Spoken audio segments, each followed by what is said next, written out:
At 85, Cliff Richard finally broke a silence he had carried for more than half a century, and what he revealed was not scandal, not rivalry, not bitterness, but a truth about George Harrison that he had kept close to his heart for decades.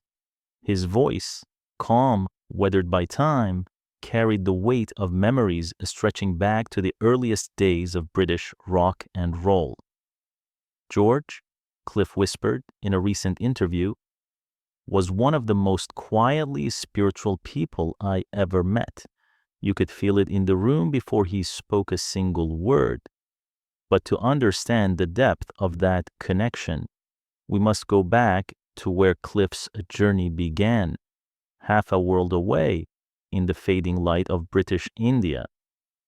Cliff Richard was not born into the world of spotlights, applause, or recording studios. He entered life on October 14, 1940, in Lucknow, India, as Harry Roger Webb, a child of a world on the brink of a change. The India his family knew was slipping away, inching toward independence. And when that moment finally arrived in 1948, the Webbs packed their entire lives into a few wooden crates and sailed back to a Britain still covered in the gray shadows of war. They didn't arrive to comfort. They arrived to rationing, scarcity, and the cold reality of post-war survival. In the modest streets of Cheshunt, Hertfordshire, little Harry discovered something that would reshape the course of his destiny, the electrifying pulse of American rock and roll. Elvis, Little Richard, Jerry Lee Lewis, their voices cracked open his imagination and turned a shy immigrant boy into a vessel of rhythm, ambition, and fire. He didn't know it yet, but the music he was absorbing would soon help ignite a revolution in British culture itself. By the late 1950s, the boy once called Harry Webb had transformed into a name that would echo across Britain, Cliff Richard. In 1958, he unleashed a song that critics today still call the first true British rock and roll record. Its title was simple, but its impact was seismic. Move 8, a raw guitar line, a restless rhythm, a voice carrying both innocence and rebellion. In that moment, Cliff Richard didn't just debut. He detonated. With his band, The Drifters, soon renamed The Shadows, he became the heartbeat of a new era. Together, they were electricity on a stage. Cliff's smooth, charismatic vocals fused with The Shadows' sharp, unforgettable instrumental sound. And hit after hit began pouring in. Living Doll, Travelin' Light, Please Don't Tease the Young Ones. Each song wasn't just popular. It became a cultural event, an anthem of a youth generation hungry for identity, rhythm, and something different from the polished crooners of the past. Before the Beatles formed, before the British invasion had a name, Cliff Richard had already cracked open the door. He didn't know it then, but the footsteps of 4 young men from Liverpool would soon follow through the opening he created. As the 1960s unfolded, a tidal wave was forming in British music, a wave that would soon be known around the world as the British invasion. Most artists who shined in the 1950s were swept away by its force. New styles, new icons, new sounds, and at the center of it all, the Beatles. But Cliff Richard, unlike so many of his contemporaries, did not fade. He adapted. His clean-cut image, warm charisma, and astonishing vocal versatility allowed him to evolve from pure rock and roll into softer pop, heartfelt ballads, and even gospel. And then came 1968, a year that tested him and proved him unstoppable. He stepped onto the Eurovision stage and performed Congratulations. The song finished second, but climbed the charts across continents and became one of the defining anthems of the decade. It was the moment critics realized Cliff wasn't just a star of the past. He was a star who could renew himself over and over, reshaping his sound while keeping his soul intact. This ability to bend without breaking, to evolve without losing his identity, became the secret weapon that carried him through decade after decade. The 1970s and 1980s were supposed to be the years when early rock stars disappeared into nostalgia. But Cliff Richard did the opposite. He surged forward, stronger, sharper, more confident than ever, with songs like Devil Woman, We Don't Talk Anymore, and Dreaming. Cliff didn't just return, he reinvented himself for a new generation. You could hear it in his voice, a deeper maturity, a cleaner precision, a renewed fire that refused to burn out. And while the world admired his charm and talent, there was another force guiding him from within, a quiet anchor that shaped his choices both on and off the stage, his faith. In the mid-1960s, Cliff embraced Christianity, not as a public gesture, not as a reinvention strategy, but as a deeply personal turning point that would color everything he created thereafter. He began recording gospel albums, singing not for fame or charts, but for purpose and meaning. His spirituality didn't make him preachy. It made him grounded, focused, unshakable. He became the rarest kind of celebrity, a man adored not for controversy, but for consistency, not for scandal, but for sincerity. And in an industry notorious for excess, Cliff Richard remained untouched, a symbol of dedication, discipline, and a kind of old-world class that seemed to belong to another era entirely. As Cliff Richard moved deeper into his career, the scale of his achievements became almost unbelievable, even to those who had followed him from the beginning. Across more than 60 years, Cliff sold over 250 million records worldwide, a number so vast it places him among the best-selling artists in music history. But there's one achievement that critics still call impossible. He is the only artist to score a UK top 5 hit in every decade from the 1950s to the 2010s. 7 decades, 7 eras, 7 generations of listeners. Pop changed, rock changed, the world changed. But Cliff Richard kept finding a way to speak to every new wave of fans without ever betraying who he was, and the world honored him for it. In 1995, Queen Elizabeth II knighted him, making him Sir Cliff Richard, the first rock star in British history to receive the title. Awards followed: Ivors, Bright Awards, international honors. But more important than any trophy was the reputation he protected so carefully. In a business built on temptation and chaos, Cliff remained almost mythically untouched.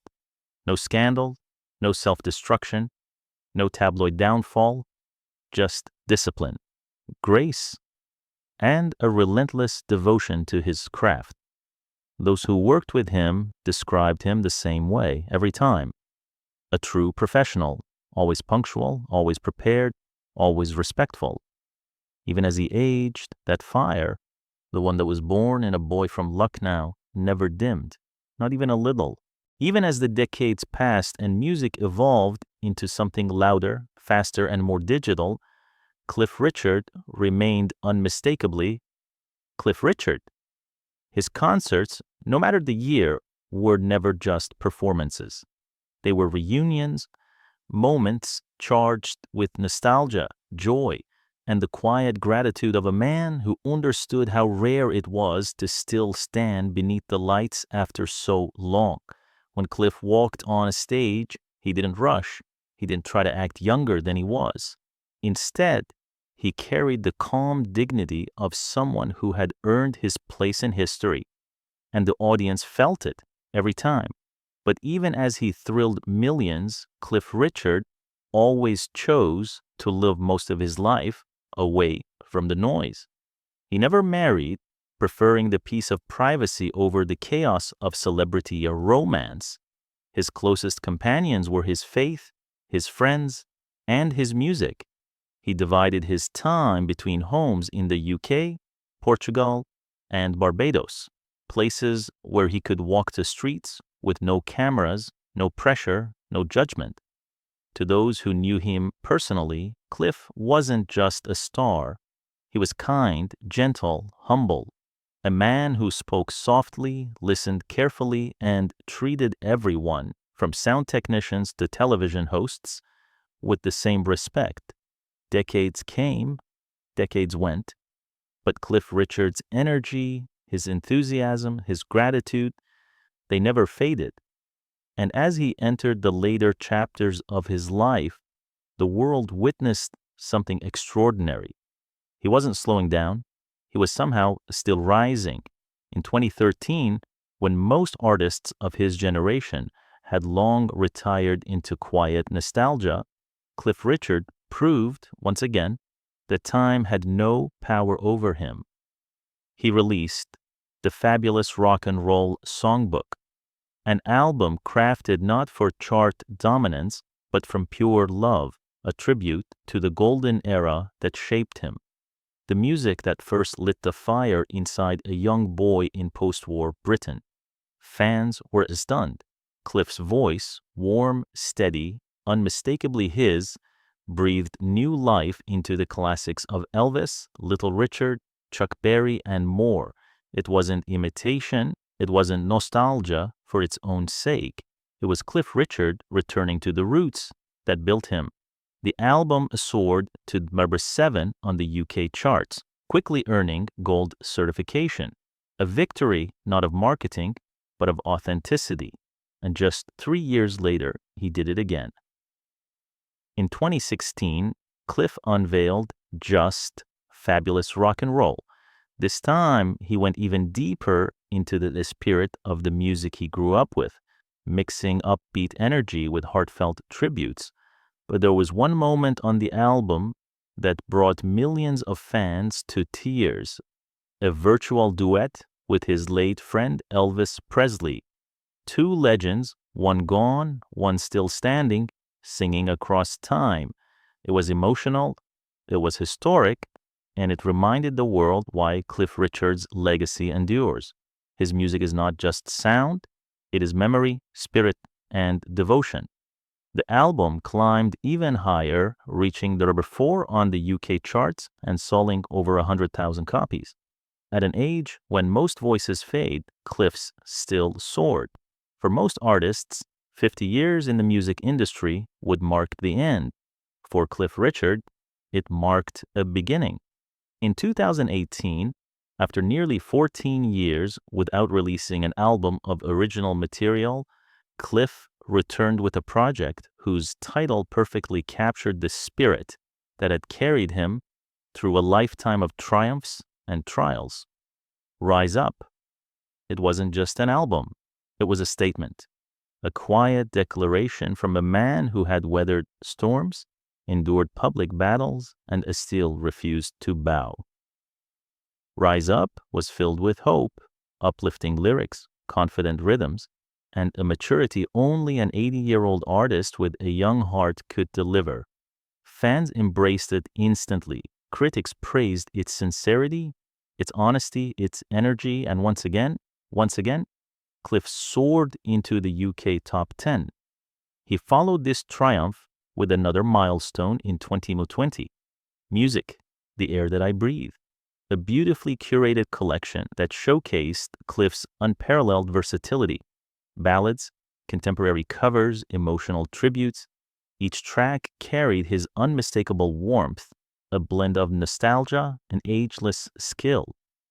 Then came 2022, and with it, a gift for the holiday season.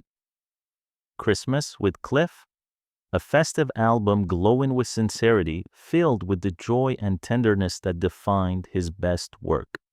It became a companion for families across the world, proof that even after 6 decades, Cliff Richard's voice could still feel like home.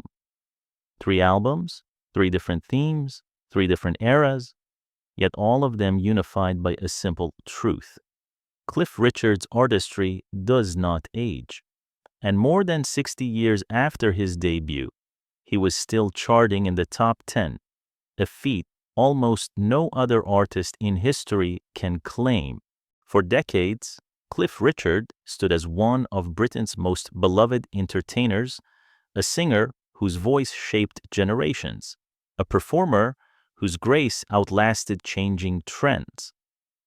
But as he approached 85, Cliff finally opened up about something he had rarely spoken of: his quiet, profound connection with another legend, George Harrison. Their story did not begin with headlines or cameras. It began in the early 1960s in the dim backstage corners of England's rising music scene. Cliff was already a superstar, the face of British rock before rock had even formed its identity. George, meanwhile, was still climbing with his band, a young guitarist from Liverpool whose shy smile and deep, thoughtful eyes hit a brilliance the world had yet to fully witness. Cliff remembers their first encounter vividly. "It wasn't glamorous," he said softly. "It was just backstage, somewhere in Liverpool. George didn't say much. He was painfully shy. But when he smiled, you could tell there was an entire world happening behind those eyes. What began as a brief meeting slowly grew into a quiet friendship, one not built on fame, but on mutual respect and a shared inner search for meaning." Even then, Cliff sensed something rare in George: a gentleness, a stillness, a depth not common among young rising stars of the era. Their paths were different, their journeys unique, but their spirits were closer than anyone ever realized. As the years unfolded, Cliff Richard and George Harrison discovered that beneath their differences, beneath the noise of fame, the hysteria, the flashing lights, their souls were quietly walking in the same direction. Both men were introspective. Both questioned the world around them. Both searched for meaning far beyond the applause. But their paths toward that truth were different. Cliff's compass was Christianity, a faith that grounded him, shaped his choices, and gave him the strength to survive in an industry that devoured many of his peers. George's journey, however, was one of exploration toward Eastern philosophy, Hinduism, meditation, and the spiritual teachings that resonated deeply with his contemplative nature. "We used to talk about God," Cliff recalled softly, "but from different directions. I spoke from my Christian perspective. George was exploring Hinduism, but at the end of those conversations, we realized we were searching for the same thing: peace, love, and truth. There was never debate, never conflict, only curiosity and profound respect." Then Cliff remembered a sentence George once told him, a line that has stayed with him for decades: "All paths lead to the same place, Cliff, if your heart is right." Cliff paused when he recalled it. It was simple, but it touched me deeply. I never forgot those words. These were not the casual conversations of two celebrities. They were the quiet exchanges of two human beings trying to understand life beyond fame, beyond music, beyond themselves. Even as the Beatles exploded and George became a global icon, Cliff held on to the memory of those early moments. Moments when two men from two different worlds sat together, not as legends, but as seekers. As fame tightened its grip on both men, their lives naturally drifted down different roads. Cliff remained the clean-cut figure of British pop, a symbol of warmth, discipline, and unwavering faith. His music became softer, more spiritual, reflecting a man who chose integrity over the spectacle. George, meanwhile, was swept into the whirlwind of Beatlemania, a cultural storm unlike anything the world had ever seen. He became one of the most influential musicians of the 20th century, but also one of its quietest, its most contemplative. Yet despite the chaos surrounding them, Cliff never forgot who George truly was. People misunderstood him, Cliff said gently. They thought he was being eccentric or running from fame, but George wasn't running. He was searching for inner peace. And that kind of peace is rare when the entire world keeps shouting your name.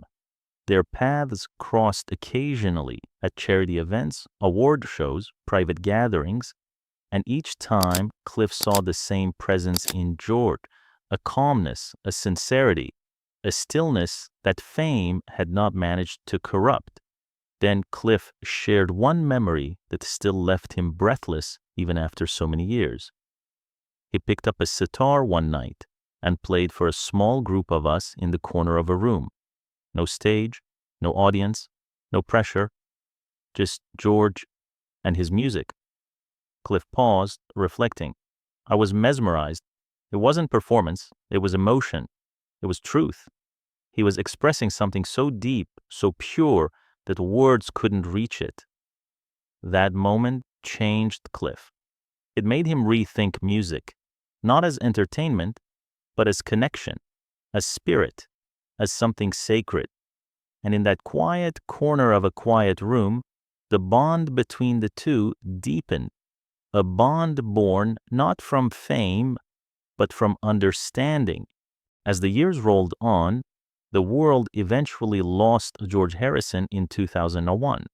News of his passing echoed across the globe, through radios, newspapers, televisions, but for Cliff, it landed somewhere far more personal. When I heard the news, Cliff admitted, it hit me harder than I expected. He paused, his voice trembling with remembrance.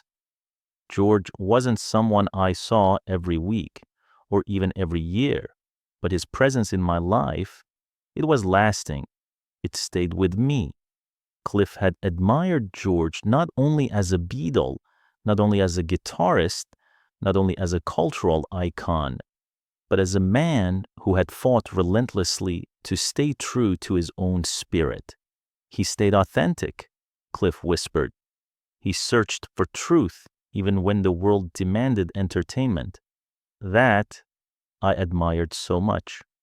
And then came a confession, a quiet one, almost painful. In some ways, I envied him. Cliff explained what he meant.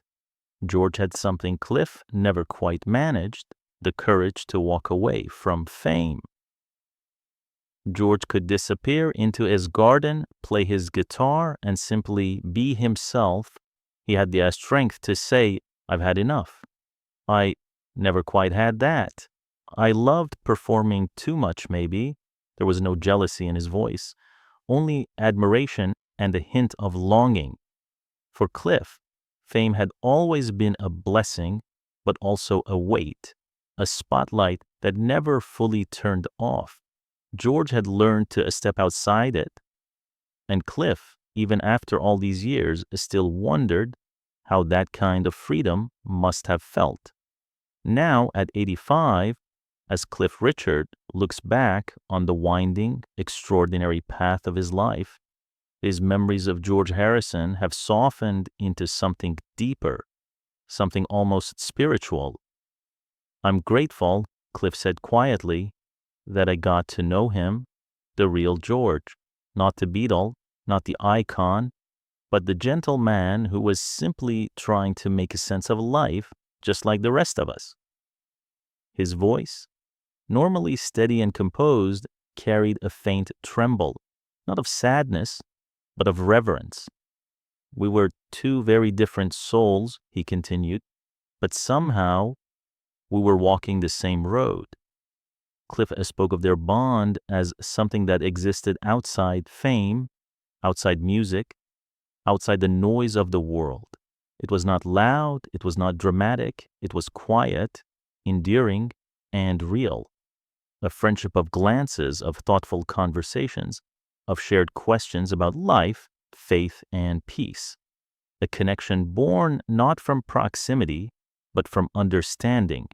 In his twilight years, Cliff sees that friendship more clearly than ever, not as a passing chapter, but as a guiding light. A reminder that even in an industry built on illusion, authentic human connection can still survive. And as Cliff reflects on the legacy of George Harrison, he realizes something profound. George's legacy wasn't just the music. It wasn't just the fame. It was his spirit, his search for harmony within himself. A search Cliff now understands more deeply than he ever did before.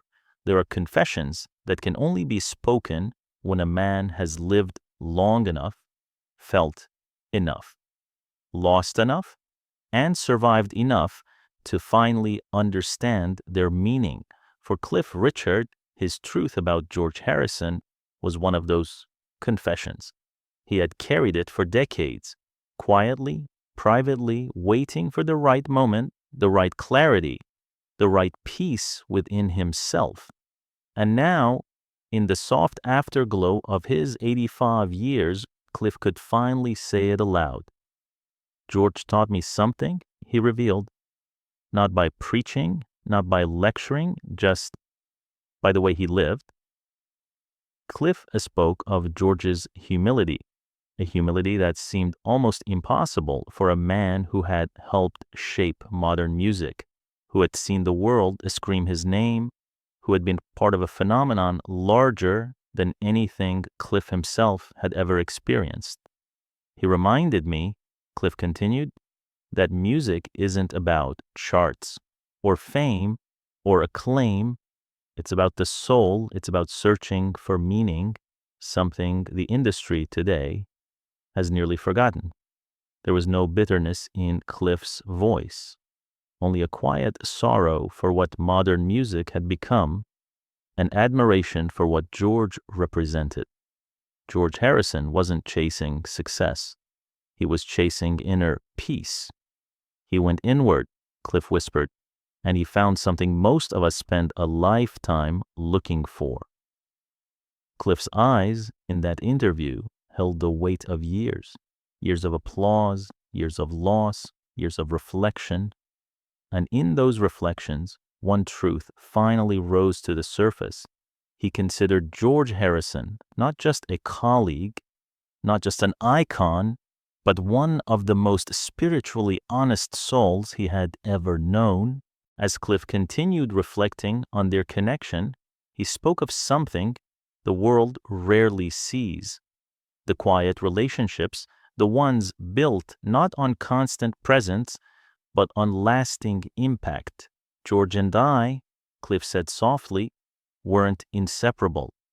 We didn't call each other every week, but some people, they touch your life in a way that stays forever, even in silence. It was a different kind of friendship, one that didn't need attention, didn't need cameras, didn't need the world to validate it. A friendship held together by mutual respect, by shared questions about life, and by their deep inward search for meaning. Cliff described the bond like a gentle thread, thin but unbreakable. A connection that continued even as their careers diverged, even as years passed, even as fame reshaped their worlds. And perhaps the most remarkable part of it was that both men, in their own unique ways, had been walking through the same storms. Fame, identity, spiritual longing, the struggle to remain human in an industry that often strips humanity away. Cliff realized that while the world celebrated the Beatles' explosive brilliance and his own enduring stardom, beneath it all, he and George were simply two men trying to make sense of a life far bigger than either of them had ever imagined. He understood the weight of it, Cliff said, and that's rare, very rare. In that rare understanding, their bond found its strength. There are moments in life that arrive quietly, with no warning, no spotlight, no grand announcement.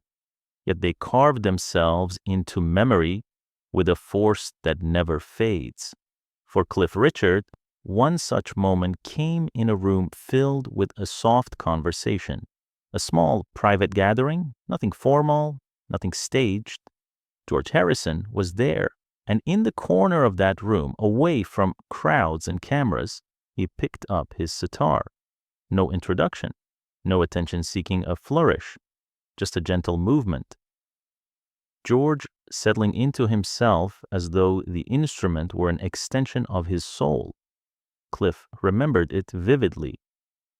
He didn't perform, he said. He expressed. The first notes rose like whispers, delicate, searching, almost spiritual. The room fell silent, not because he demanded silence, but because everyone felt something sacred was happening. It wasn't the Beatles. It wasn't a concert. It wasn't fame. It was George, pure, unfiltered, sharing a piece of himself only a few people in the world would ever see. Cliff sat completely still, captivated. That moment changed how I thought about music, he admitted. It made me realize that music, at its best, is a form of prayer. There was no applause when George finished, just a quiet sense of awe, the kind that sinks into your bones and stays there. In that single moment, Cliff saw the depth of George's soul more clearly than in all the years the world had worshipped him on stage. It was there, in the gentle plucking of his strings, that their bond deepened. One musician recognizing the truth in another's heart. Cliff Richard had been in the music world long enough to witness greatness in many forms: vocal power, technical mastery, stage charisma. But what he saw in George Harrison that night was something entirely different. It was purity. Not the polished kind crafted by producers or rehearsals, but a purity born from intention, from an artist reaching inward instead of outward.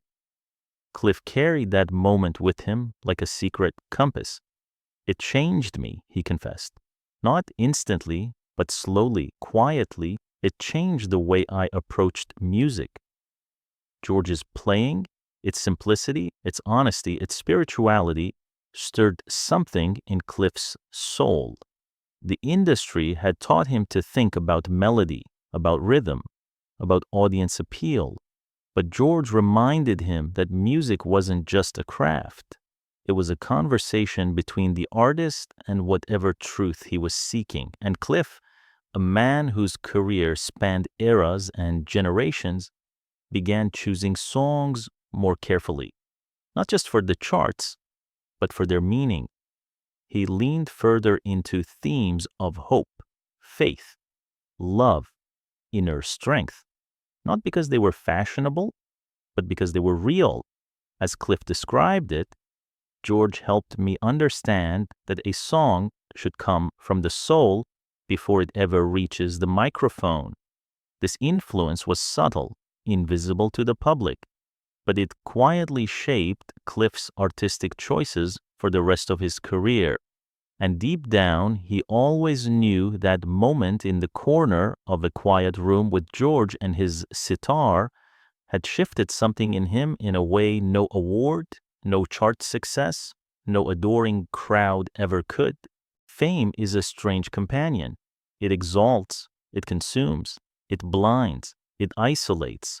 Both Cliff Richard and George Harrison carried that weight, but they carried it in profoundly different ways. Cliff embraced the spotlight, not out of ego, but out of gratitude. He loved performing. He loved connecting with audiences.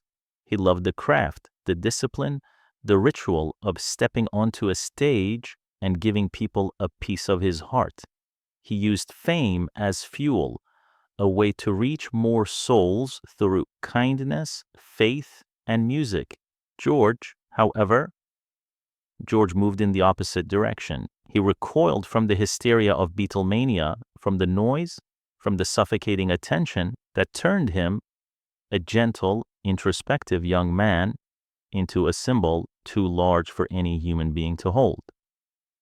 George struggled with fame, Cliff said softly, but he didn't resent it.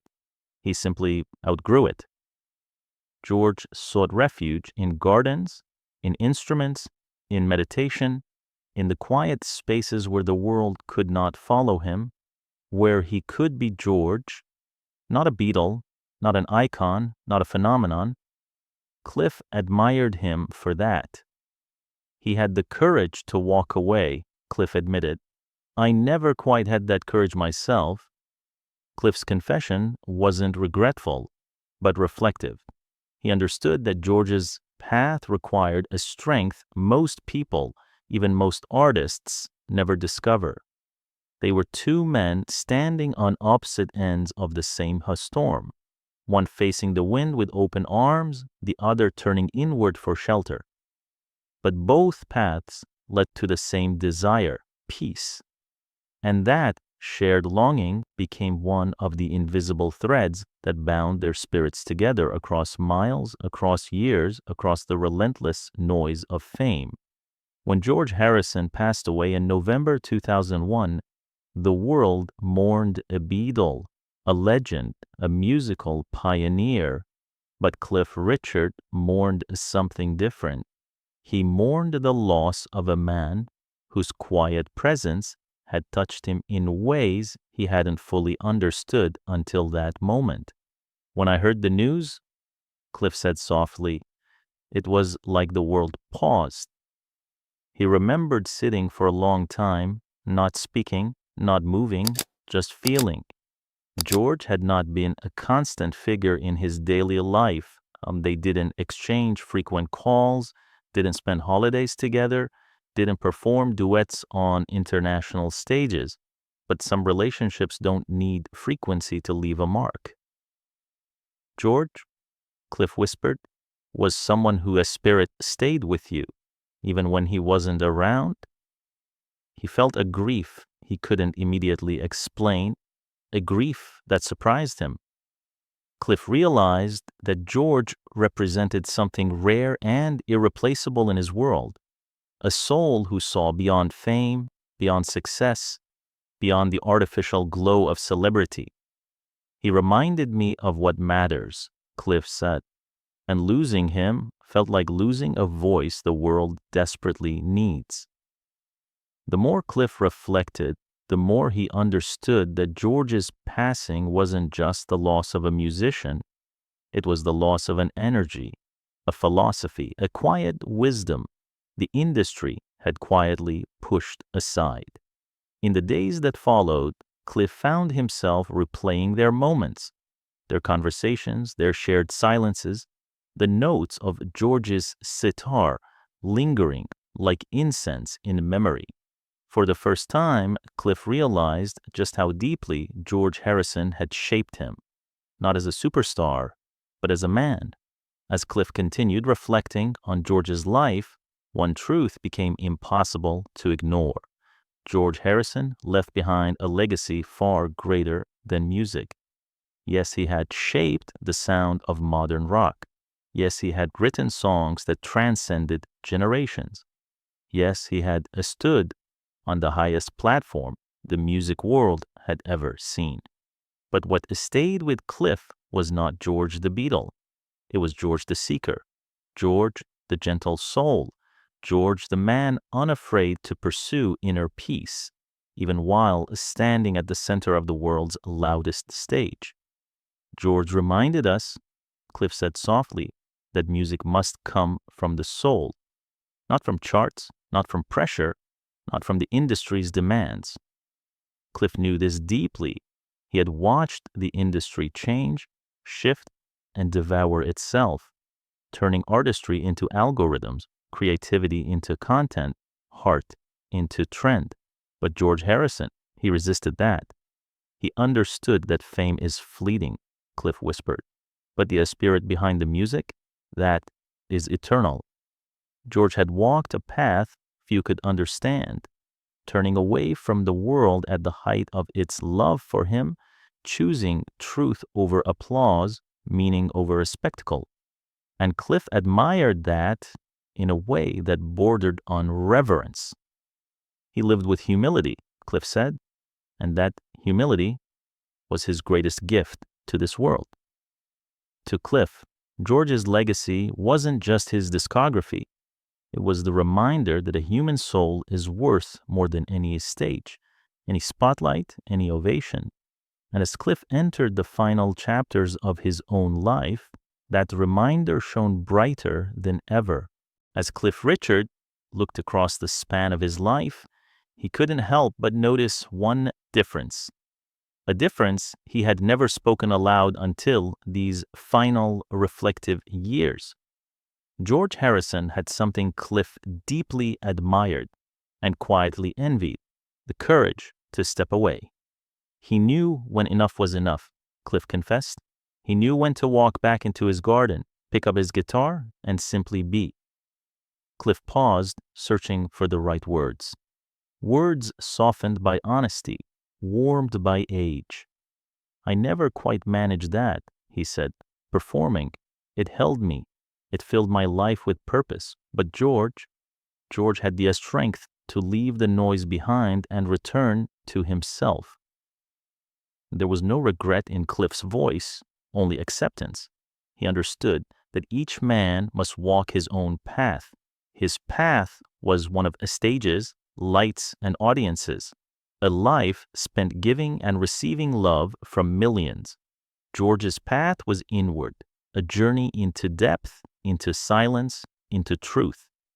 But despite these differences, Cliff cherished their shared destination. Both men spent their lives searching for peace. And even though their methods were different, their hearts were aligned.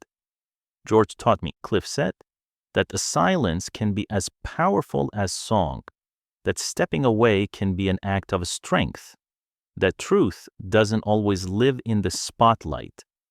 At 85, Cliff finally allowed himself to acknowledge this admiration openly, the admiration he had carried quietly for decades.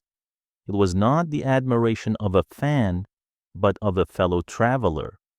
In the quiet of his later years, Cliff Richard often finds himself reflecting, not on the trophies, not on the charts, not on the screaming crowds that once shook entire arenas, but on the people who shaped his soul along the way. And among those people, George Harrison stands in a rare, almost sacred place. "I'm thankful," Cliff said softly, "that I get to know him, truly know him." He wasn't talking about the global icon, the mystical Beatle, the man whose guitar lines influenced generations. He meant the George who sat quietly in corners, who smiled shyly at the strangers, who searched for meaning in silence rather than applause. The man behind the myth. Cliff's voice trembled, not with sorrow, but with the weight of understanding that only comes with age. "We were very different," he said, "but deep down, I think we wanted the same things: peace, truth, purpose, a life that meant something beyond fame."